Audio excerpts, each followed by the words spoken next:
Yikes, I spent half the morning arguing with a young male feminist from St. Louis. He objected strongly to my video, #HeToo. In his view, because I advise women against dressing provocatively while drinking with strange men in bars, I am somehow condoning sexual assault. His name is Caleb. I recommend that you read his comments. Why?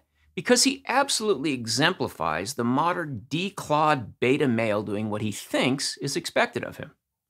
Does he really believe that encouraging women to take zero responsibility for their physical effect on men will serve to protect them? Of course not.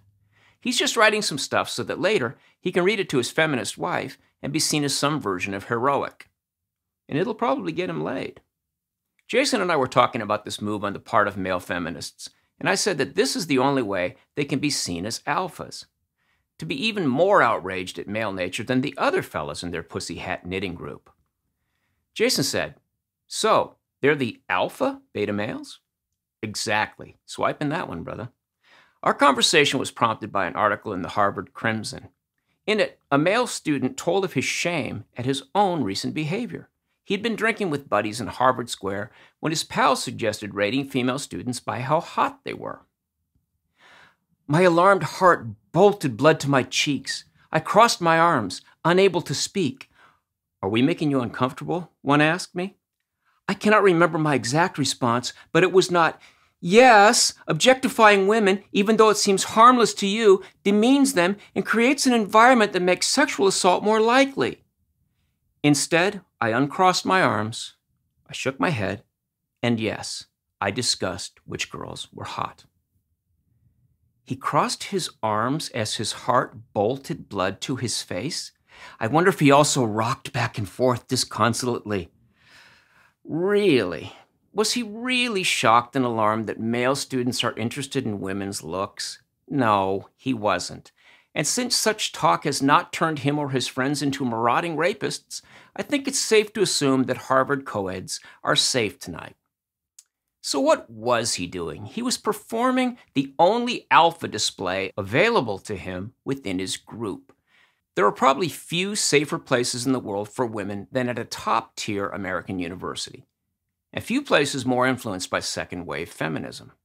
So what this guy did, after he'd finished playing Rate-A-Babe with his drunken pals, was to write an article wherein he did the only thing he could think of that would seem strong. He pretended to be defending women against guys like his friends. Doing this publicly was his way of multiplying his alpha display into a sort of celebrity status, and maybe attract a few honeys. "Ooh, isn't that the guy who shamed his friends for being male? I wonder if he's seeing anybody." You see, in a world that values women and devalues men, the way to seem manly is to be aggressively anti-masculine. The hope for such a guy is that a woman in his group will confuse this with courage, and that will cause her to fling off her black-rimmed glasses and jump his bones. It's the mating strategy that masquerades as a fear of mating strategies. Everything in the world of the left is upside down and backwards. The guy at Harvard must admit his cowardice in order to prove his courage. And the guy in St. Louis must excoriate me for advising against flirting with drunks while he supports all female behavior, no matter how dangerous it is, to those females. This passes for enlightenment in a culture determined to live in a dream. So the guys who teach modesty to their daughters and teach their sons to protect women are portrayed as throwbacks to a noxious patriarchy. And the guys who write self-shaming articles in the Harvard Crimson are seen as the first line of protection against those primitive men. Fortunately, the real alphas are too busy looking out for their own to pay much attention to the feminist tribe. And that is lucky indeed for the alpha beta males. Thanks for watching.